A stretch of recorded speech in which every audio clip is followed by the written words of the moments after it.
మీ ఏం IT AI job అయితే join next it challenge.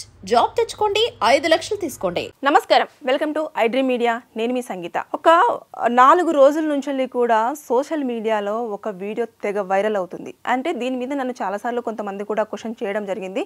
అంటే మేడం ఇలా జరిగినప్పుడు మేము ఏమైనా చర్యలు తీసుకోవచ్చా, లీగల్గా మాకు ఏమన్నా రైట్స్ ఉంటాయా, మేము ఎలా అప్రోచ్ అవ్వాల్సి ఉంటుంది అని చెప్పేసి చెప్పారు. సో ఒకసారి మీతో షేర్ చేద్దామని చెప్పేసి అనుకుంటున్నాను ఆ ఇన్ఫర్మేషన్ని.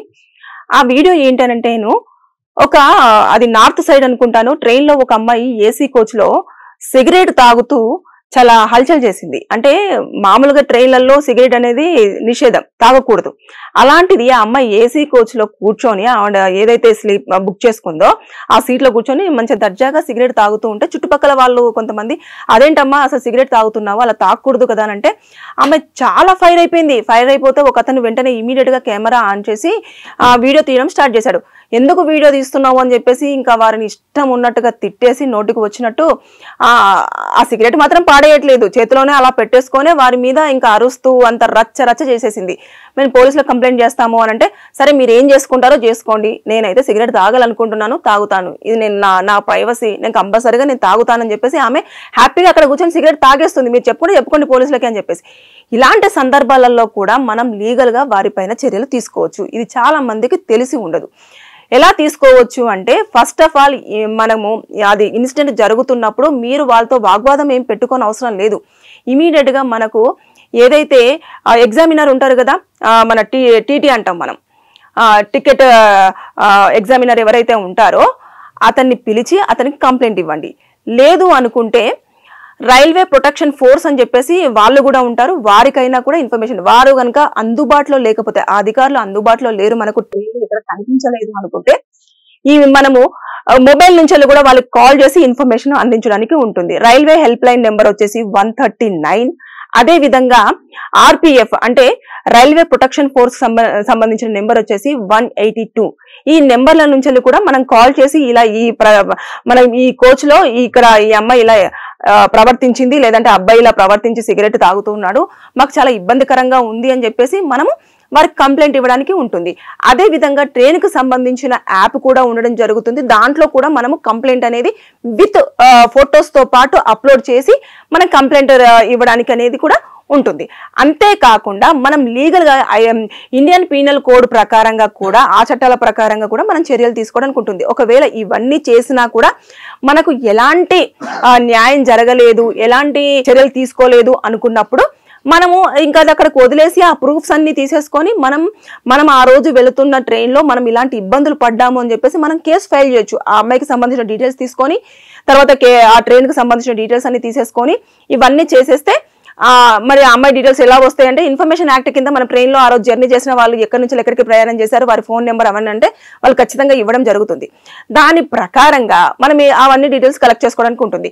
అప్పుడు న్యూసెన్స్ చేసింది కదా, అక్కడ ఉన్న కోచ్ లో ఉన్న వాళ్ళందరూ కూడా చాలా డిస్టర్బెన్స్ గా ఫీల్ అయ్యారు. అంటే చాలా మందికి ఇబ్బందికరంగానే ఉంటుంది కదా, ఒక అమ్మాయి వచ్చేసి అలా అరుస్తూ ఈ సిగరెట్ తాగుతూ ఆ పొగ ఇదంతా కూడా కొంతమందికి స్మెల్ పడుతుంది, కొంతమందికి పడదు, ఇలాంటివన్నీ ఉంటాయి కదా. న్యూసెన్స్ అనేది క్రియేట్ చేసింది కాబట్టి ఇండియన్ పీనల్ కోడ్ 268 ప్రకారంగా వారికి పనిష్మెంట్ అనేది ఉంటుంది. మనం కేసు ఫైల్ చేసేస్తే అప్పుడు వారికి ఒక 2 years పాటు జైలు శిక్ష, అదే విధంగా జరిమానా విధించే అవకాశాలు ఉంటాయి. అదే విధంగా ఇండియన్ పీనల్ కోడ్ 336 ప్రకారంగా కూడా మనం కేసు ఫైల్ చేయొచ్చు. అంటే ఇప్పుడు అక్కడ స్మోక్ చేస్తున్నారు కాబట్టి, స్మోక్ చేస్తున్నప్పుడు ఆ టైంలో కొంతమందికి ఆస్తమా ఉండొచ్చు, కొంతమందికి బ్రీతింగ్ ప్రాబ్లం ఉండొచ్చు, కొంతమందికి ఆ సిగరెట్ స్మెల్ పడి ఉండకపోవచ్చు. అలాంటప్పుడు వాళ్ళకి ఏమవుతుందంటే, బ్రీతింగ్ ప్రాబ్లం ఉన్న వాళ్ళకి పొగ ఎక్కువగా ఒకవేళ నోట్లోకి వెళ్ళింది అంటే వారికి బ్రీతింగ్ ప్రాబ్లం వస్తుంది. ఆ ఊపిరితిత్తులో నుంచి కొంచెం శ్వాస ఆడక కొంచెం అటు ఇటుగా ప్రాణాల కోసం ఇలా ఫైట్ చేస్తూ ఉన్నట్టుగా కనిపిస్తూ ఉంటారు. అదేవిధంగా ఆస్తమా ఉన్న వాళ్ళకు కూడా సేమ్ ప్రాబ్లం అనేది ఉంటుంది. సో అలాంటి టైంలలో కూడా మనం ఈ కేసుని ఏదైతే ఐపీసీ సెక్షన్ 336 ఉందో దాని ప్రకారంగా కనుక మనం కేసు ఫైల్ చేశాము అని అంటే వారికి కూడా 2 years పాటు జైలు శిక్ష, అదే విధంగా జరిమానా విధించే అవకాశాలు ఉంటాయి. అంటే మనం ఇలా అన్ని ఏ ఇబ్బంది పడ్డా సరే మనకు కాన్స్టిట్యూషనల్ లో లీగల్ గా మనము సెక్షన్స్ ఉన్నాయి. ఆ సెక్షన్ ప్రకారంగా మనం కేసు ఫైల్ చేస్తే మనకు న్యాయం జరిగే ఛాన్సెస్ ఉంటాయి, వారికి పనిష్మెంట్ అనేది ఉంటుంది. కానీ ఇది తెలియకుండా మనకేముందిలే ఇంకా వీడియో తీసాము, ఆ సోషల్ మీడియాలో పెట్టాము, ఇంకా వైరల్ అయిపోయింది, లేదంటే ఇలా జరిగింది అలా జరిగింది, ఆ అమ్మాయి పరువు తీసేసాము, ఆ అమ్మాయి గురించి తెలిసింది అని చెప్పేసి మనం అనుకుంటాం. కానీ ఒకవేళ రివర్స్ లో మీ మీదనే కేసు పెడతారు. ఇంకా డిఫమేషన్ కేసు వేసుకున్నారు అనుకో, ఈ వీడియో సోషల్ మీడియా పెట్టిన వాళ్ళని కానివ్వండి, అదే విధంగా వీడియో తీసిన వాళ్ళని కానివ్వండి, వాళ్ళు ఏం చేస్తారంటే కోర్టుకు లాగడం అనేది జరుగుతుంది. కాబట్టి ఇంకా మనమే సేఫ్ సైడ్ గా ఉండాలంటే ఇప్పుడు నేను చెప్పిన ఏవైతే స్టెప్స్ ఉన్నాయో దాని ప్రకారంగా కనుక మనం చర్యలు తీసుకుంటే మనకు న్యూసెన్స్ క్రియేట్ చేసిన వారు లేదంటే ఇబ్బంది పెట్టిన వారిని పైన మనము లీగల్ గా చర్యలు తీసుకోవడానికి అన్ని రకాలుగా కదా మనకు దాని ప్రకారంగా అయితే మనమే అన్ని రకాలుగా సేఫ్ సైడ్ ఉంటాము. దాంతో పాటు హ్యాపీగా కూడా జర్నీ చేసిన ఫీలింగ్ కూడా ఉంటుంది. ఇవన్నీ జరుగుతున్నాయి. ఈ అమ్మాయికి కాదు, ట్రైన్ లో ఎవ్వరు ఇలాంటి సిచ్యువేషన్ ఫేస్ చేసినా అటు అబ్బాయిలు కానివ్వండి అమ్మాయిలు కానివ్వండి ఎవరికైనా ప్రయాణికులకు ఇబ్బంది కలిగించారు అంటే కో ప్యాసింజర్స్ కి మనం ఎట్టి పరిస్థితుల్లో ఇలా మనం స్టెప్స్ తీసుకుంటే వారికి అయితే శిక్షలు పడే ఛాన్సెస్ ఉంటుంది. ఈ వీడియో చూస్తున్న వారికి ఎవరికైనా సరే వారికి ప్రాబ్లం ఉంటే అది ఏ రకమైన ప్రాబ్లం అయినా కానివ్వండి, అంటే ఫ్యామిలీ పరంగా కానివ్వండి, లీగల్ గా అది మన క్రిమినల్ గా కానివ్వండి, లేదంటే ల్యాండ్ ఇష్యూస్ కానివ్వండి, లోన్ రికవరీ ఏజెన్సీ వల్ల కానివ్వండి, ఎలాంటి ప్రాబ్లం ఉన్నా సరే వారి ప్రాబ్లంని కింద కామెంట్ రూపంలో తెలియచేయండి. నేను వారికి పూర్తి సమాచారం అందించడానికి ప్రయత్నం చేస్తాను. Thank you.